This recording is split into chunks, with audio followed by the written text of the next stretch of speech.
This is the pre-lab lecture video for Experiment 2, the freezing point depression. And on this cover slide, this is an example of some representative data that you'll collect as we determine the freezing point of a solvent, a pure solvent, and a solution. So notice that we have time on the x-axis. We can measure the time, and we will see how the temperature of the solution varies with time. And once we get that plot, so the plot is of our data is the blue line here. What we'll have to do is we'll have to draw tangent lines at the beginning of the plot and at the end, and where those two lines intersect is how we'll actually determine the freezing point. So let's look at some of the equations that we'll actually use during the lab. So the first thing I want to look at is the change in temperature. Change is always defined by final minus initial. So the final temperature minus initial is the change in temperature, and that's what we're representing with the delta. So the final temperature would be the temperature of a solution that freezes, and the initial would be the freezing point of the pure solvent. And the freezing point depression is a negative change in temperature, because if the change in temperature is a negative value and wants to know how much it's depressed, depressed implies a negative value. So we negate the negative sign by multiplying by -1 to get a positive value or a magnitude of the freezing point depression. So the freezing point depression is the negative change in temperature, and that's also equal to the molality times the freezing point constant. So if you know the molality and freezing point constant, you can predict how much the freezing point will be depressed. Now again, boiling point elevation, very similar to the freezing point depression, except rather than lowering the temperature, it's going to be raised. So the change in temperature equals the molality times the boiling point constant. Now we're only going to be dealing with freezing solutions, and one of the equations that we're going to be using is this equation where we have the molecular weight of solute equals the grams of solute times the freezing point constant divided by the freezing point depression and the mass of the solvent in kilograms.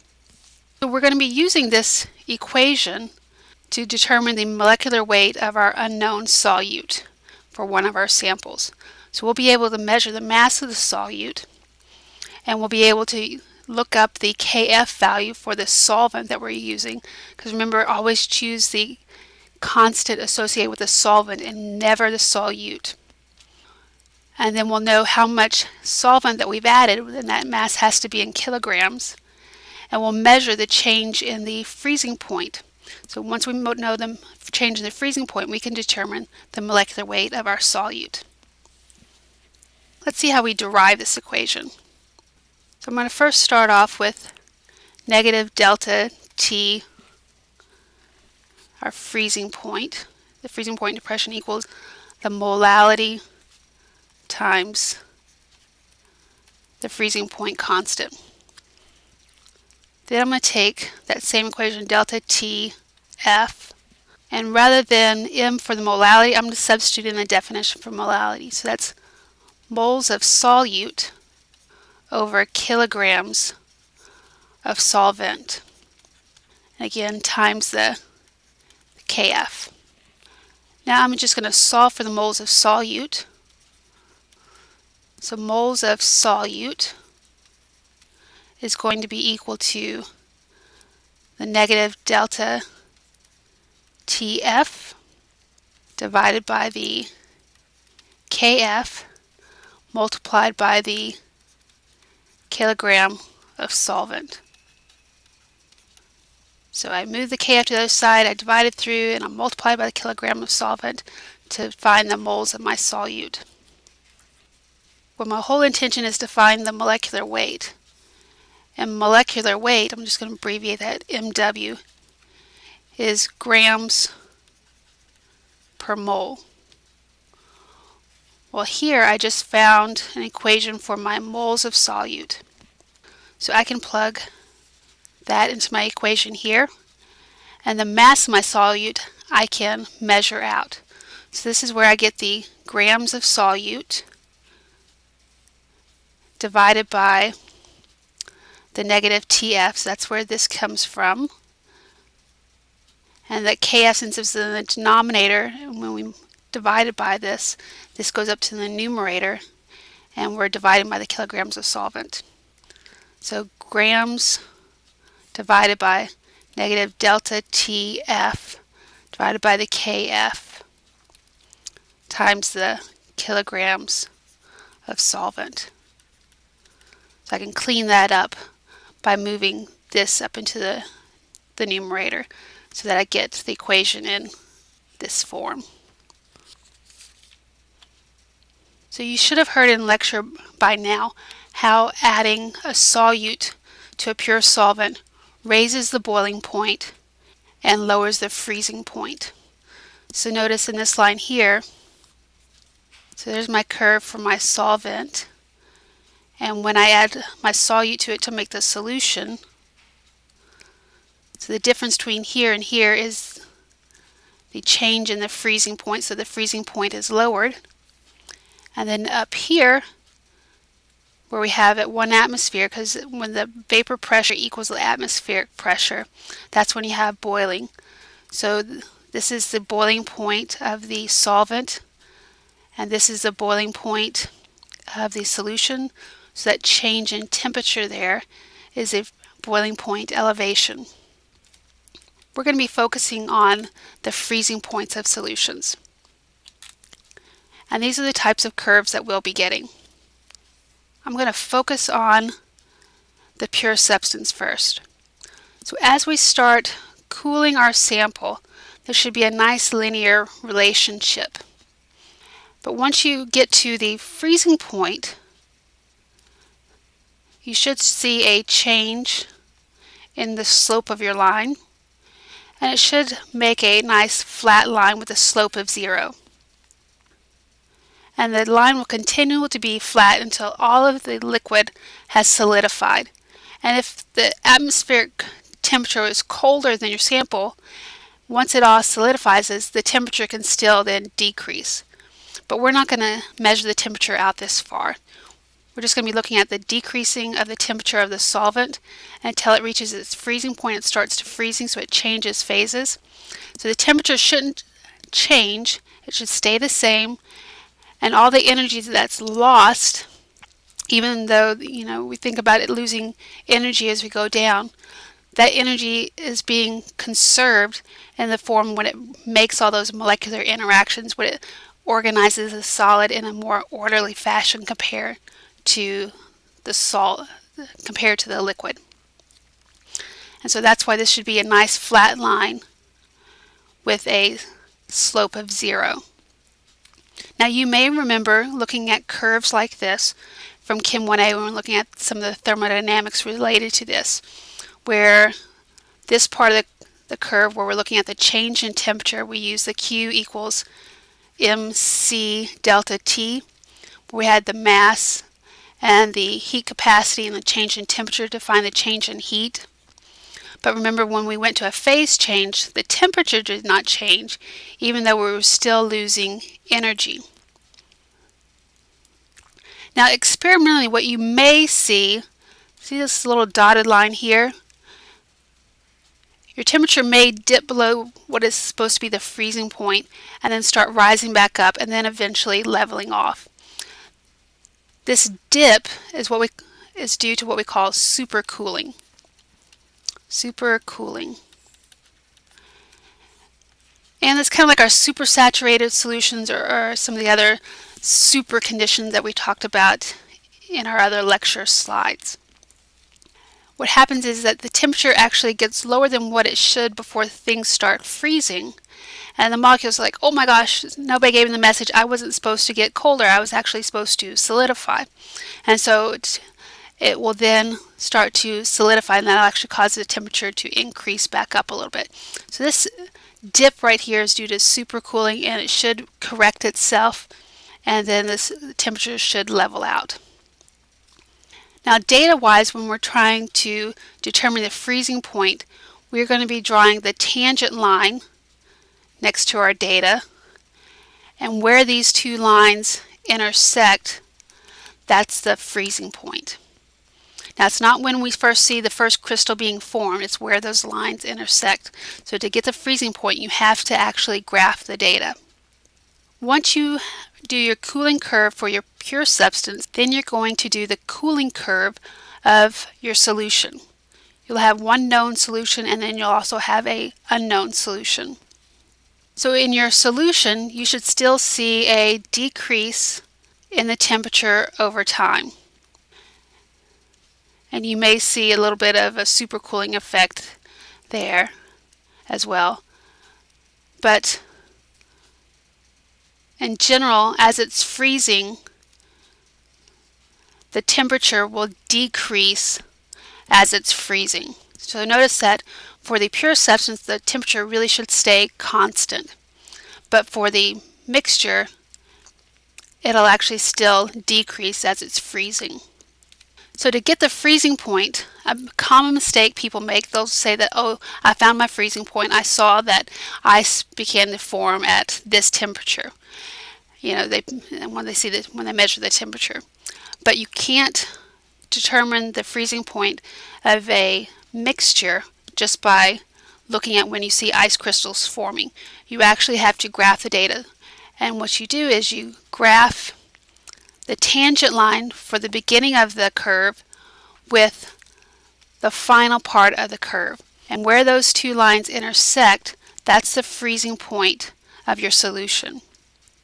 So again, remember that to get the freezing point, you have to draw the tangent lines to your graph, and where they intersect, you'll find the freezing point of the solution. There's one last thing I'd like to point out. Remember the slope decreases for the solution there at the end, and it's not flat and has a zero slope like the pure solvent.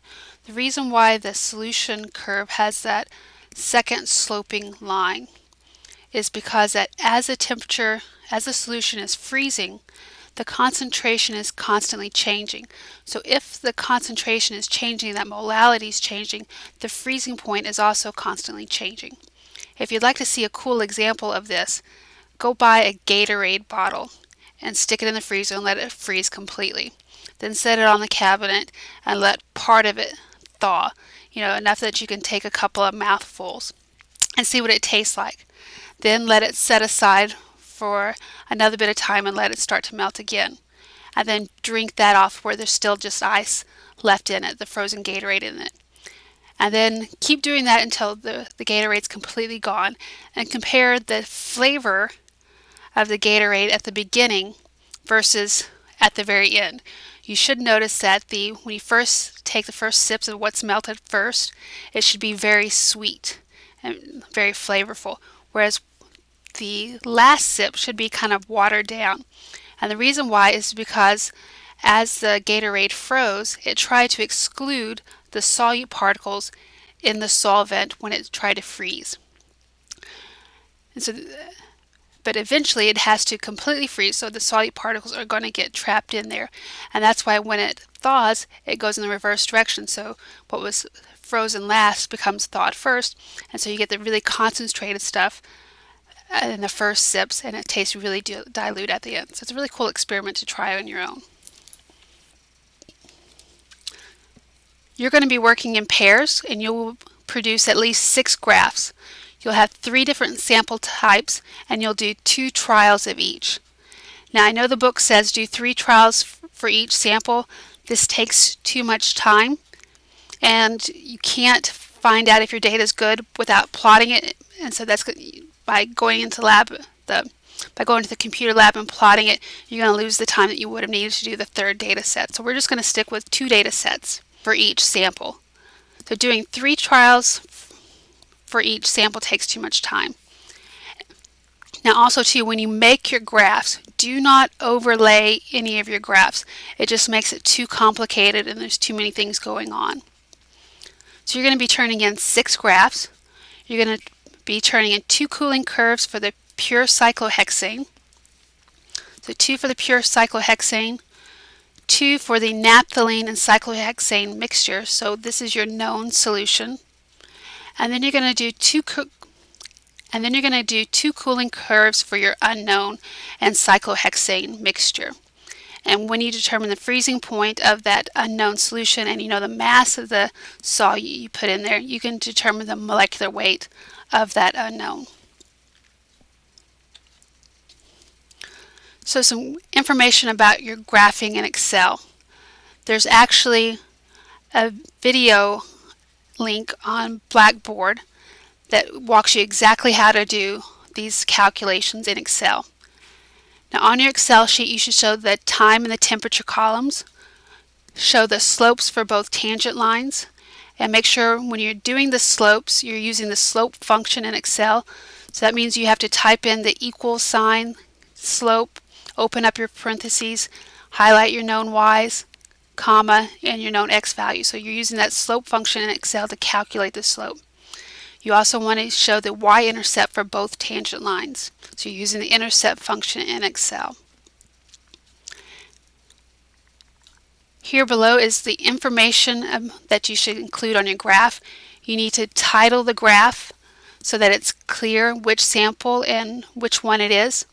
So for example, a good label might be Experiment 2, Trial Number C2. So this would be the unknown mixture and the second trial of it. Be sure to label the y-axis. So on the y-axis you're going to be measuring temperature, and on the x-axis your independent variable, this will be time in seconds. And your graph must contain the two tangent lines, and those two tangent lines should be intersecting.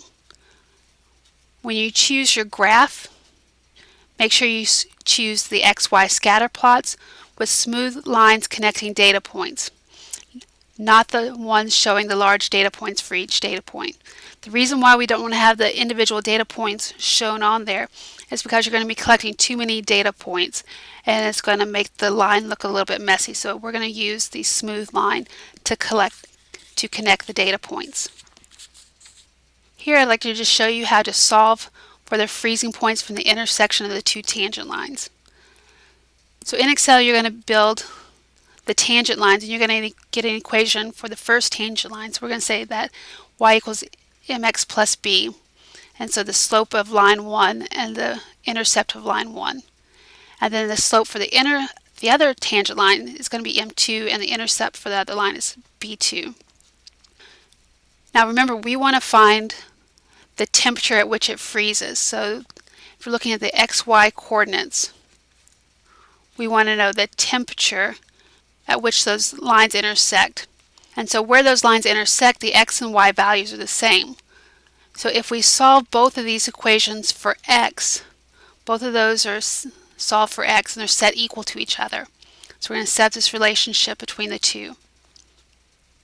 So this side will multiply by m1, this one by m1, and that'll cancel out. Multiply this side by m2, that cancels out. Have to do the same thing to the other side.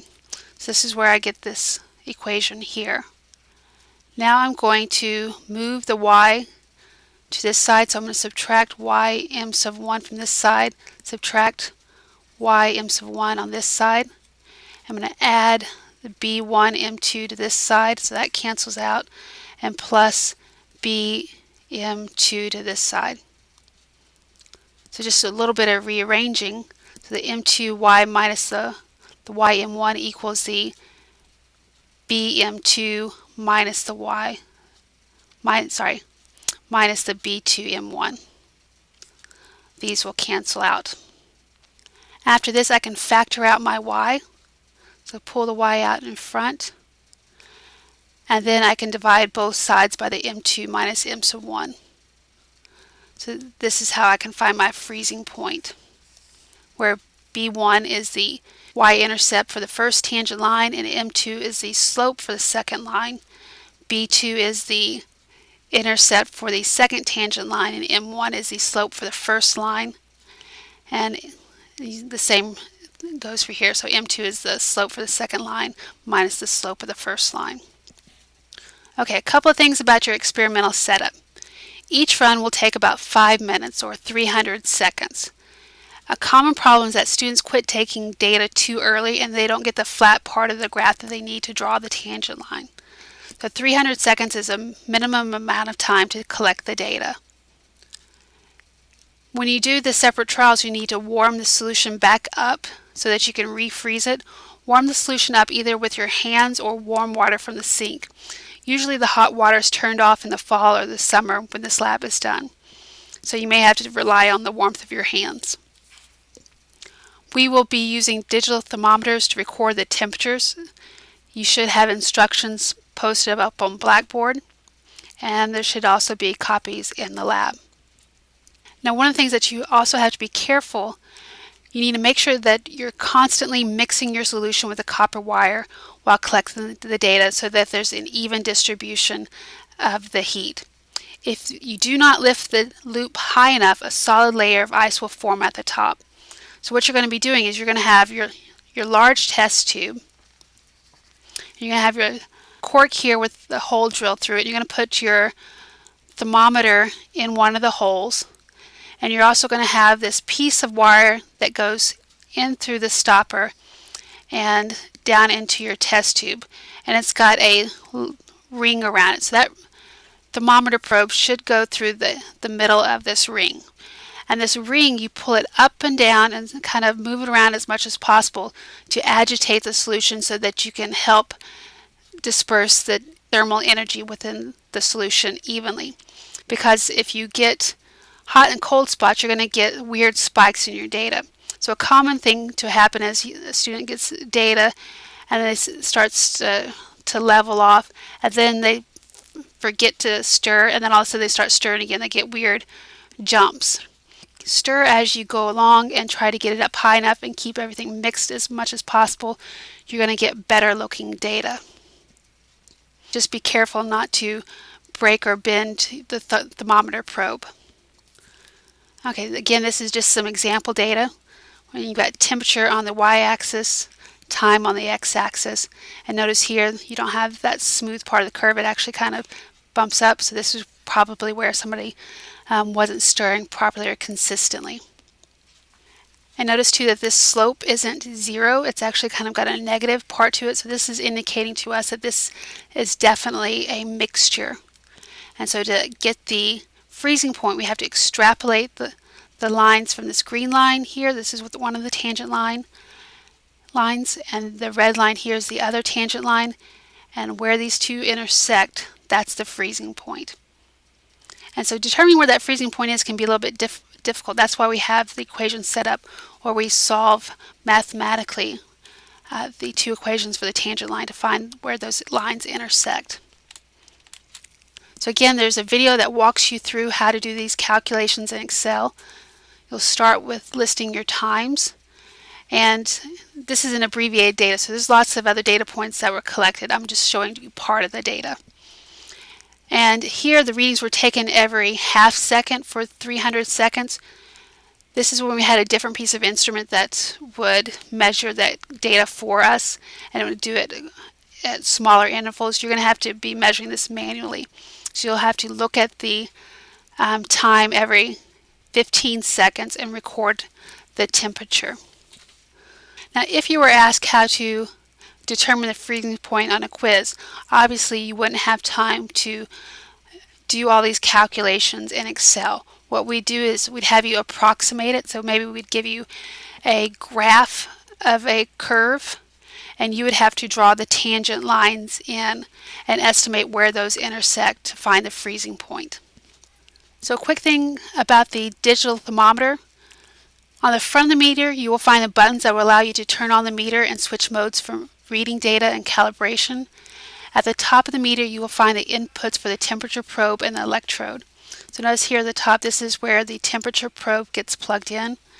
And this blue button on the top left is the power button. So plug the temperature probe into the temperature probe input socket. Power on the instrument by pressing the power button. If you intend to measure degrees C, then press the degrees C Fahrenheit button and select the C unit. So that's this button here. So we will be measuring in Celsius. Then you're going to place the temperature probe into the solution, and the instrument will show the temperature value on the display. So it'll give you your reading in the display area here. Now it's something that's very important. Make sure that the temperature probe is attached to the meter before the meter is turned on. If it's not attached before it's turned on, it won't work properly. Now the instrument has a feature to help save battery life. It has this auto power off, and you may want to disable it. So the instructions for the thermometer tell us to disable the function. You select the memory record function during the measurement by pressing the record button. So by pressing this button here. Because if you don't press anything, the meter will shut off automatically after 10 minutes.